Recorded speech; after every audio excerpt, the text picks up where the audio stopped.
I'm Craig Amromin. Hi. Welcome. My topic today is the history of the Walkman. Thank you. This is Sony's impact on portable media in the 20th century. And I'm very appreciative of the other presenters focusing on contemporary technology and future technology. I've decided to turn it back to the past. So I want to start off with a quote. Thomas Edison once said, "Genius is 1% inspiration and 99% perspiration." And once upon a time, Sony actually took this literally.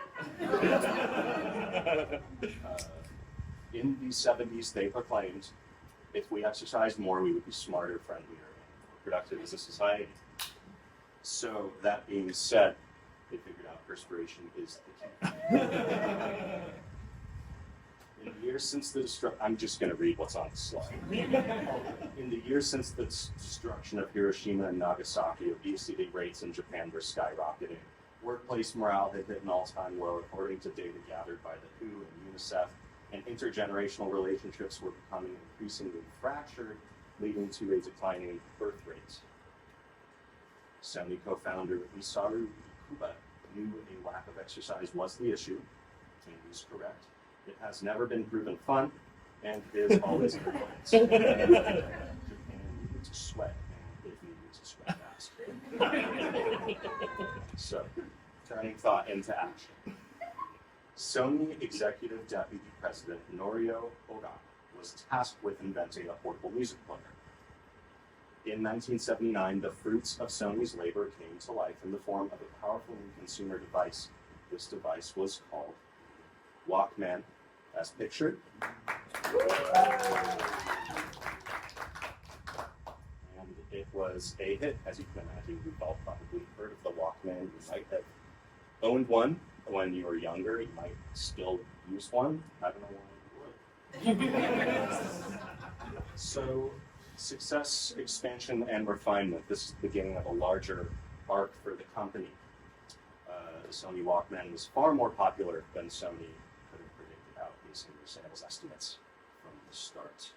In the early 80s, new models were released internationally, sending sales through the roof.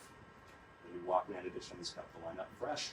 They got more compact, improved overall build quality, upgraded battery systems, and added Dolby noise reduction DNR, which you may have heard of. It's made its way onto a lot of professional audio equipment. I have a DNR. 1990. Wonderful.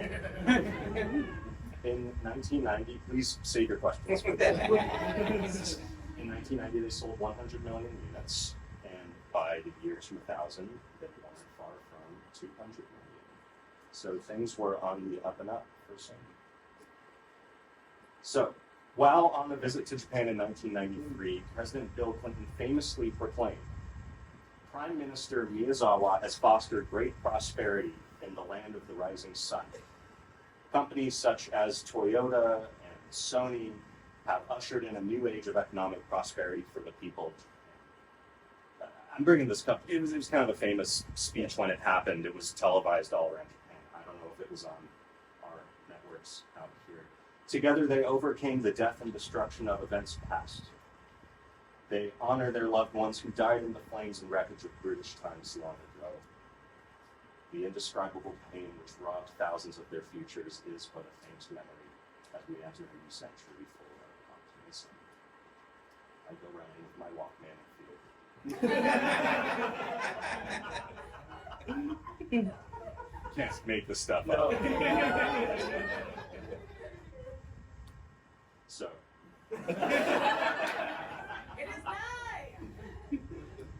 Through the 2000s, portable CD players took off and Walkman portable players fell out of favor. Sony had to adapt. So let's talk realigning the brand. Things were changing, right? Changing in the 2000s. We've got digital formats becoming standard, as we're all very familiar with now. The internet was becoming a standard fixture in homes. Also in the late 90s and early 2000s, we started figuring out.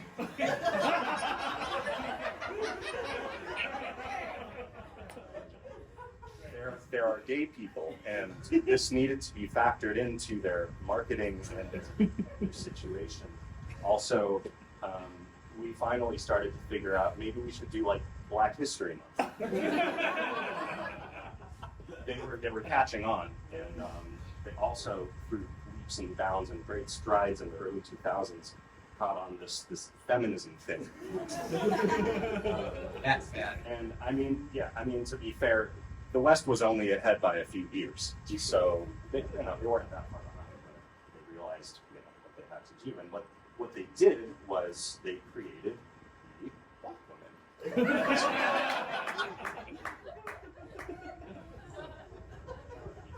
Can't make this stuff up. It was a resounding success. Women loved it.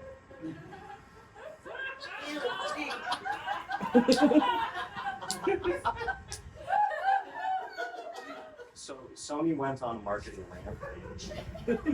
Celebrities like Christina Aguilera and Scarlett Johansson received their Walkman. Things you might remember this. Every astronaut aboard famed space shuttle Columbia. So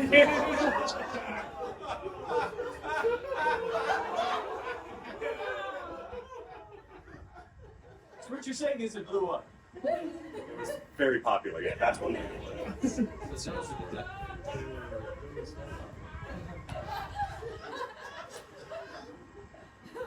So, unfortunately, with all that success, it's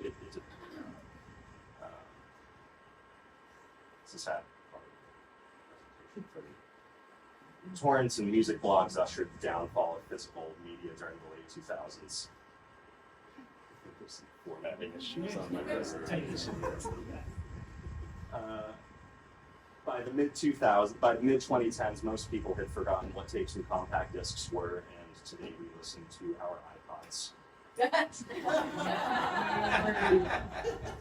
Sony filed for bankruptcy in June 2017. Apple forgot to release the iPod in Japan.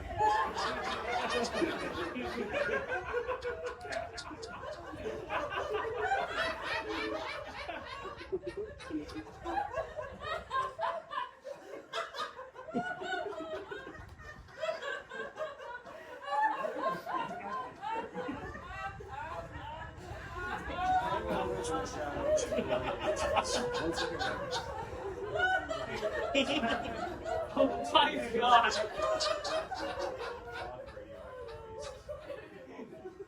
The shadow of mushroom clouds in Warsaw.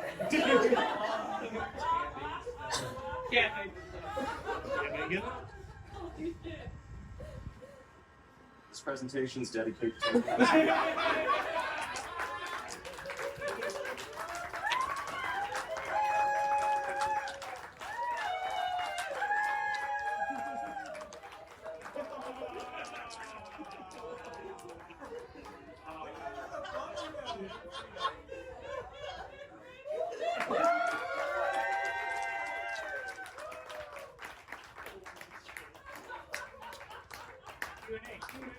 Thank you so much, Greg, for that rousing presentation. This roller coaster of emotion.